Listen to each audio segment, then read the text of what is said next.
한 사람이 길을 지나가는데 시각장애인 세 사람이 서로 말씨름을 하고 있습니다. 왠가 들어봤더니 시각장애인 세 사람이 코끼리를 만졌습니다. 그리고 나서 코끼리는 이렇다라고 하며 서로 간에 다툼이 일어나는 것입니다. 어떤 사람은 코끼리의 배를 만지고 코끼리는 벽과 같다고 말했고, 어떤 사람은 코끼리의 다리를 만지고 코끼리는 기둥과 같다고 말했고, 어떤 사람은 코끼리의 코를 만지고 코끼리는 큰 이렇게 파이프와 같다라고 말했습니다. 시각장애인이 아닌 사람이 볼 때는 다 각자의 부분적으로는 맞는 말이지만 전체적으로 볼 땐 다툼의 이야기가 아닙니다만은 자기의 관점에서 관찰하고 난 다음에 내가 만져보고 난 다음에 이것이 옳다라고 말하는 이들의 다툼거리를 한 사람이 보면서 사람이 무엇을 어떻게 보고 만지고 느끼느냐에 따라서 사람마다의 관점이 다르다고 하는 것을 생각해 봤습니다. 예수님께서 제자들에게 이렇게 말했습니다. 사람들이 나를 누구라고 하느냐? 사람들이 인자를 누구라고 하느냐 물었을 때 어떤 사람들이 예수님을 예레미야 혹은 엘리야 혹은 세례 요한 혹은 선지자 중에 한 사람이라고 말했습니다. 이 사람들은 예수님께서 오셔서 기적을 베풀 때 엘리야가 수많은 기적을 베풀었으니까 아마도 엘리야가 살아온 것 같다라고 표현을 했고, 예수님께서 때때로는 눈물을 흘리시니까 예레미야 눈물을 생각하며 예수님께서는 예레미야가 살아온 것 같다고 말했고, 세례 요한이 이 땅에 와서 회개하라 천국이 가까웠느니라 말씀을 했는데 예수님도 오셔서 회개하라 천국이 가까웠느니라 말씀하니까 아마도 세례 요한이 온 것 같다라고 말하며 자기 나름대로의 예수님에 대한 느낌을 가지고 말한 것들을 제자들이 전해 주었습니다. 그러나 그 내용은 모두 다 틀렸습니다. 여러분, 주님의 제자들이 다른 사람들의 반응을 전하긴 했습니다만은 나름대로의 어떤 관점 속에서 주님을 향한 반응들을 보인 것을 우리는 알 수가 있죠. 나름대로. 참 이 나름대로라고 하는 것이 좋은 점도 있습니다만은 부정적으로 볼 때 나름대로라고 슬럼프에 스스로 빠지게 되면 오히려 나 자신이 함정에서 헤어나지 못하는 일이 있을 수도 있다라고 하는 것입니다. 일본의 여류 작가 미우라 아야코라는 사람이 있습니다. 조그만 점포를 운영합니다. 장사가 잘 됩니다. 그래서 이제는 물건을 트럭으로 공급받으리만큼 매출도 커지고 많아졌습니다. 근데 그 옆에 자기와 동일한 사업을 하는 사람들은 장사가 안 돼서 팔이 날리고 있습니다. 우리 이렇게 잘 되는데 저 집은 왜 이렇게 안 되나? 라고 하지 않았습니다. 어느 날 부인이 남편에게 말했습니다. 여보야, 우리는 장사가 잘 돼서 이렇게 매출도 많아지는데 저 옆에는 장사가 안 돼서 팔이 날리고 있어. 얼마나 힘들겠냐? 이렇게 우리만 잘 되고 우리만 복받고 우리만 이렇게 매상에 많아지는 것이 아무리 봐도 하나님 뜻이 아닌 것 같다. 이제 이렇게 하자 해서 그 남편하고 합의를 보았습니다. 그 내용은 자기네가 하루에 팔 만큼의 자기들이 소비하고자 하는 만큼만 물건을 가져오고 그 나머지 물건은 전에와 같이 트럭으로 많이 가져오지 않았습니다. 이 집에는 하루에 물건을 팔다 보면은 일찍 동나고 맙니다. 그러면 사람이 살아왔을 때 이 집은 말합니다. 저 옆 가게도 가면은 우리와 동일한 물건이 있으니까 그쪽을 이용하세요. 라고 하며 그쪽으로 안내를 했습니다. 이러다 보니까는 이 사람에게 시간이 많이 남게 되었죠. 그래서 평소에 쓰고 싶었던 글을 쓰게 되었습니다. 바로 그것이 빙점이라고 하는 글 아닙니까? 이 빙점을 통해서 그가 얻은 수입이 트럭으로 장사해서 얻은 매출보다 더 많은 돈을 벌었다는 이야기입니다. 사람들은 나만 잘 되고 나만 부자가 되고 나만 여기에 모든 사람들이 관점을 두고 있습니다마는 미우라 아야코는 우리는 잘 되지만 저 사람은 저 사람에게 아픔이 있고 저 사람이 힘듦이 있고 저 사람은 어떨까 하는 그 사람으로 자기의 시선과 마음의 관점을 옮겼다라고 하는 것을 여러분은 어떻게 생각하시겠습니까? 관점이라고 하는 것은 사물이나 현상을 관찰할 때 그 사람이 보고 생각하는 태도나 방향 또는 처지를 말하는 것이죠. 공동주택이 있습니다. 위 아래 층간소음 때문에 다툼들이 많이 일어난답니다. 그래서 위층에 사는 사람이 아이들이 있으면 층간소음을 위해서 푹신푹신한 매트를 깔아서 아이들이 뛰어도 별로 밑으로 많이 들리지 않도록 이런 것을 미리미리 방지한다고 합니다. 여러분, 물론 이렇게 그 윗집에서 아이들이 뛰므로 인해서 밑에 집에 피해를 주는 것은 옳지 않다고 생각하고 싶습니다. 그러나 밑에 사는 사람은 또 생각을 달리 했습니다. 그래, 아이들이 몇 명 있고 또 아이들이 놀다 보면 뛸 수도 있지. 이 정도 소음이야 내가 이해해 줘야지 라고 생각을 합니다. 그러면 아래 윗집에 살아가는 이 사람들이 벌써 생각하는 관점에 따라서 이해라고 하는 폭이 엄청나게 넓어지고 달라진다라고 하는 것을 우리가 볼 수 있지 않습니까? 우리 크리스찬들 주님을 믿는다고 하면서 너무 이기주의고 나라고 하는 관점과 고정관념에 사로잡혀 있고 이웃을 위해서는 볼 수 있는 눈이 너무나 없어요. 예수님은 이 땅에 오셔서 자신을 보지 않았습니다. 누구를? 죄인들을 보았습니다. 내가 이 죄인들을 위해서 무엇을 해줄까? 이 죄인들을 위해서 내가 할 수 있는 것은 이 한 목숨을 버려서 대속의 제물이 되어줘야 되겠다고 하는 이런 관점을 가지고 주님께서는 이 땅의 죄인들을 위해서 자신의 목숨을 버리신 것을 너무나 잘 알고 있지 않습니까? 가나안을 정탐한 12명의 정탐꾼이 있습니다. 돌아왔습니다. 두 반응이 나타나게 되었어요. 10명의 정탐꾼은 가나안의 거민들과 자기들과 비교해 보니까 우리는 스스로 보기에 메뚜기와 같다라고 하면 자기 자신들을 보잘것없는 존재로 여겼지요. 그러나 2명의 사람 여호수아와 갈렙은 달랐습니다. 우리는 그 땅의 대장부들, 가나안 땅의 원주민 대장부들을 하나님과 비교해 볼 때 그 대장부들은 마치 메뚜기와 같았다라고 하는 표현을 한 것입니다. 여기 10사람들은 자기들이 메뚜기와 같았다고 했는데 2명의 사람들은 바로 그곳에 있는 거민들이 메뚜기와 같다고 보았다 이 말입니다. 어떤 관점에서 보느냐에 따라서 네가 메뚜기가 될 수도 있고 내가 메뚜기가 될 수도 있다라고 하는 것이죠. 여러분, 이 땅에 극단주의자들이 많아요. 요즘에 보면은 발원지가 어딘지 아십니까? 이슬람이에요. 세계 2차 대전이 종식된 다음에 서구 열강에서 벗어난 중동 지역에서 발원한 이슬람 원리주의의 세계관을 가진 사람들은 기독교와 그리고 서구 사람들은 무조건 적입니다. 그래서 IS라고 하는 이 단체들은 말입니다. 이 무조건 테러를 갖다 감행합니다. 그래서 사람들이 수십 명, 많은 사람들이 죽고 다치기도 하는 것을 보게 됩니다. 종교를 가지고 있지만 자기들이 어느 관점에서 있느냐에 따라서 누구를 사랑할 수도 있고 어느 관점에 있느냐에 따라서 누가 대적이 될 수도 있다라고 하는 것입니다. 사람에게 참 관점이 중요한 것 같아. 이 세상 살아가면서 어떤 사람은 쥐 한 마리를 보고 아이고 징그러워, 아이고 징그러워, 만지지도 못하고 누가 만지라 그러면 절대 안 만지고 도망가는 사람도 있습니다. 그러나 미국의 디즈니 만화 영화의 주인공인 쥐의 이름이 미키마우스입니다. 이 미키마우스는 평화와 파괴와 자유 사상을 대표할 애교 있는 미키마우스로 등장하죠. 자, 똑같은 쥐 한 마리를 놓고 어떤 관점에서 보느냐에 따라 징그러워요.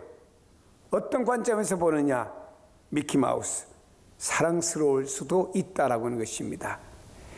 이만큼 사람에게 있어서 관점이 중요한데 본문에 예수님께서 길을 가시다 나면서부터 앞을 보지 못하는 시각장애인을 만났습니다. 그 주님이 저를 고쳐주셨어요. 그 이유 중에 하나는 저를 불쌍히 여기는 사랑 때문에 고쳐주셨고, 또 하나의 이유는 표면적인 동기가 있는데, 제자들이 그 사람, 시각장애인이 된 사람이 왜 됐느냐, 그 원인을 놓고 주님께 질문을 하게 된 것입니다. 당시 유대 사회에서는 인간의 불행과 고난을 죄의 결과라고 이해하는 풍조가 있었습니다. 그러므로 제자들은 태어나면서부터 시각장애인이 된 사람이 과연 부모의 죄 때문에 된 것인지, 아니면 자신의 죄 때문에 시각장애인이 된 것인지 궁금해졌습니다. 그래서 주님께 질문을 하게 되었어요. 그러나 예수님께서는 인간의 불행과 고난이 반드시 죄로 말미암아 비롯된 것이 아니라는 사실을 지적하시면서 하나님의 영광을 드러내기 위한 고난도 있음을 교훈하고 있는 것입니다. 그리고 더 나아가 예수님께서는 자신이 세상의 빛이라고 하는 사실을 상기시켜 주신 후에 태어나면서부터 시각장애인이 되어 단 한 번도 빛을 보지 못한 시각장애인을 보도록 만들어 주었다고 6절에서 12절에 말씀하고 있습니다. 이 한 사건을 놓고 관점에 대해서 논의를 하고 싶습니다. 본문에 고통받는 한 사람이 소개됩니다. 이 사람은 거지입니다. 경제도 어렵습니다. 앞을 보지 못합니다. 이 시각장애인을 위해서 배려하는 의미로다가 요즘 같은 안내견도 없습니다. 요즘에는 시각장애인들을 위해서 보도블록도 이렇게 웅틀붕틀 만들어가지고 그들이 구분하게 만들어요.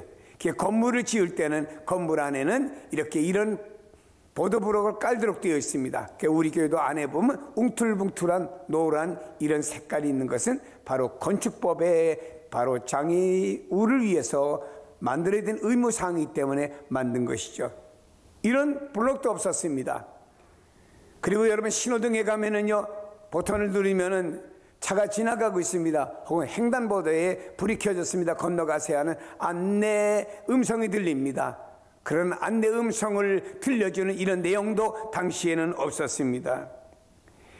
예수님께서는 이 시각장애인을 보시면서 배려와 동정심이 유발되셨고요, 제자들도 마찬가지였습니다. 그를 향한 똑같은 동정심과 관심을 느끼게 되었습니다.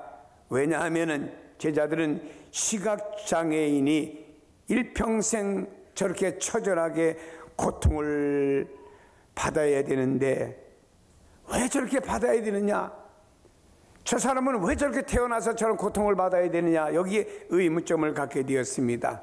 그래서 2절에 제자들이 물어 이르되 라삐요, 이 사람이 맹인으로 난 것이 누구의 죄로 인함이니까, 자기니까 그의 부모이니까 라고 하는 질문을 던지게 되었어요.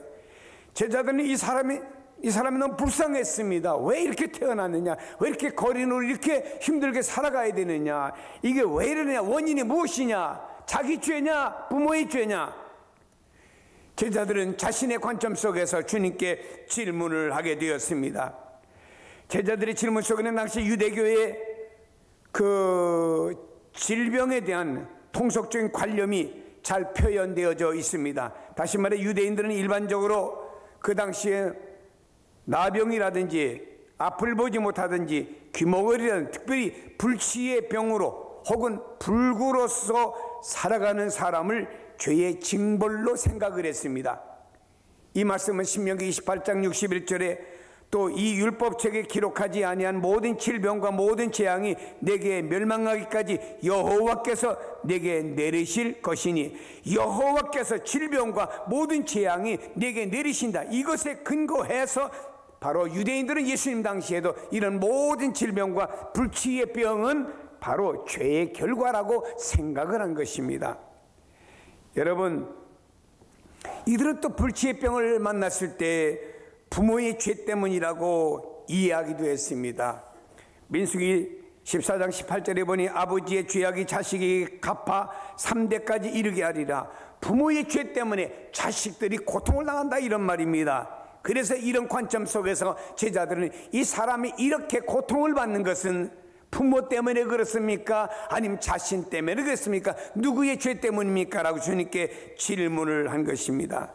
또한 주님께서는 말씀했습니다. 하나님의 영광을 드러내기 위한, 하나님의 선하신 뜻을 드러내기 위한 목적 때문에 질병이 오기도 한다라고 말씀하고 있습니다. 제자들은 유대 종교에서 태어났습니다. 유대 종교에서 성장을 했습니다. 그러므로 주님을 따라는 다니고 있지만 아직도 유대교 중심에서 유대계 문화에서 자라난 그것을 버리지 못하고 한 시각장애인에 대한 편견을 가지고 누구 죄 때문이냐, 이런 유대교 관점 속에서 질문을 예수님께 던지게 된 것입니다. 우리나라는 말이에요, 과거의 종교가 불교, 유교, 그리고 샤머니즘이라고 하는 종교가 우리나라의 과거의 종교의 밑바탕에 지금까지도 흐르고 있습니다. 그래서 어떤 사람은 자녀를 결혼시켜야 되는데 이렇게 철학관에 찾아가서 어느 날짜에 결혼시키는 게 좋겠냐고 물어본답니다. 누가? 예수 믿는 사람이. 누가? 집사님이. 그래서 그 점쟁이가 그런 말이 있습니다. 우리 집에 찾아오는 손님 중에서 30%는 예수 믿는 사람들이 돈 갖다 줘서 먹고 산다고. 현실이 그래요. 홍대 앞에 가면 이런 점치는 사람들이 너무나 많이 있음을 볼 수 있습니다. 그러나 여러분, 이러다 보니까 예수를 믿으면서도 불교의 어떤 과거의 저변에 있던 사상이 아직까지도 남아있다 보니까 우리의 신앙이 어디로 흐르죠? 기복주의 신앙으로 흐르는 겁니다. 또 우리가 예수를 믿으면서도 유대교가, 유교가 우리 저변에 깔려 있다 보니까 교회 안에서 어떤 직분이 마치 계급인 줄 알고 어떤 직분은 높고 낮고 이렇게 생각하는 경우가 있죠. 교회 직분은 기능의 차이인 것뿐인데 이걸 가지고 높고 낮고 어떤 유교적인 관념이 아직까지도 살아있는 것이죠. 샤머니즘적인 것이 예수를 믿어도 저변에 있다 보니까 신이 노한 것을 달래주기 위해서 하나님이 노하셨으니 달래줘야지. 어떻게 달래줄까? 기도하자. 작정 기도도 하고, 그리고 선한 일을 해서 하나님의 노하심을 달래주자. 이런 식으로 표현되어지는 예수 믿는 사람이 있음을 보게 됩니다. 또 어떤 사람은 자신의 신앙의 철학과 자신의 신앙의 신념과 이것을 가지고 세상과 공동체를 보는 관점이 있는 사람들이 많습니다. 그러다 보니 오늘날에 많은 사람들이 이렇게 잘 뭔가 이렇게 공동체가 하나 되어 운영되기보다는 공동체가 잘 하나가 되지 않는 점들이 그래서 한국 사회에 많이 일어남을 볼 수가 있습니다. 마리아라고 하는 여성이 비싼 향유를 가져와서 예수님 발에 깨어서 부었습니다. 그때 가룟 유다가 이 광경을 보고 아이고 아까워라, 저걸 팔아서 가난한 사람에게 나눠주면 얼마나 가난한 사람들이 먹을 양식을 얻을 수 있는데 왜 저걸 예수님 발에 부어가지고 허비하느냐고 하면서 마리아를 책망했습니다. 그때 예수님이 만류하셨지요. 여러분, 여기 가룟 유다는 두 가지 관점 속에서 말이 맞는 것 같지만 틀립니다.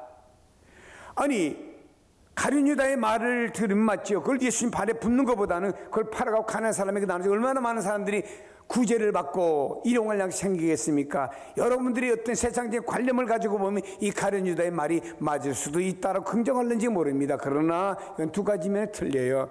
왜냐? 하나는 가룟 유다는 당시에 재정을 예수님 그 그룹의 재정을 맡아갖고 있었기 때문에 만일에 이것을 팔아갖고 200데나리온이 자기 주머니에 들어와서 자기가 관리한다고 하면은 얼마를 삥땅을 뜯을 수 있는데 그 기회를 놓쳤다 이 말이에요.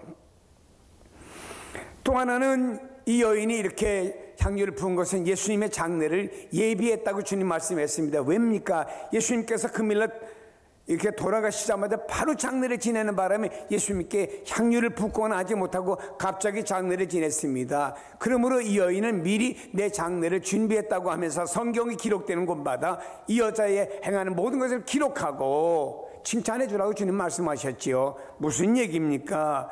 여기에서 이 가룟 유다가 보았던 자기 어떤 욕심, 자기 어떤 이권, 자기 어떤 주관적인 면에서 보았던 관점과 예수님, 하나님이 보셨던 관점의 차이점이 있음을 우리가 알 수 있습니다. 현대인들은 많은 것들을 보아요. 많은 것을 배우고 많은 것을 듣고 아는 게 얼마나 많은지 모릅니다. 그래서 현대인들을 볼 때 다 귀가 당나귀 귀만 커요.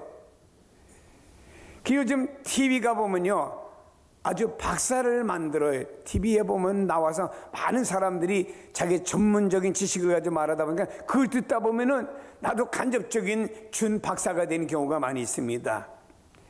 그러다 보니 공동체 안에서 자기의 관점을 가지고 공동체를 힘들게 만드는 경우가 있음을 볼 수가 있습니다. 이런 글을 읽어봤어요. 승자는 나쁜 사람에게도 좋은 점만 보고 그와 함께 일을 해 나갑니다. 패자는 좋은 사람에게도 나쁜 점만 보기 때문에 다른 사람과 어울리기가 힘듭니다. 사람은 사람의 겉모습을 보지만 하나님은 그 사람의 중심을 보시고, 사람은 사람의 약점을 보지만 하나님은 그 사람의 장점을 보시고, 사람은 사람의 과거를 보지만 하나님은 그 사람의 미래를 보십니다. 제가 너무 은혜가 되더라고요. 우리는 제자들처럼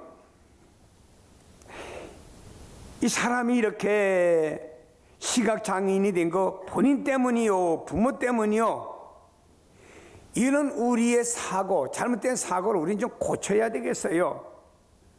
우리는 형제의 눈 속에 티는 보면서 내 속에 있는 들보는 못 보잖아요. 주님이 보실 때, 얘야, 다른 사람 눈에 티 보지 말고 네 속에 들보부터 봐. 네 속에 들보 같은 암덩어리부터 봐라. 말씀할 것 아니겠습니까?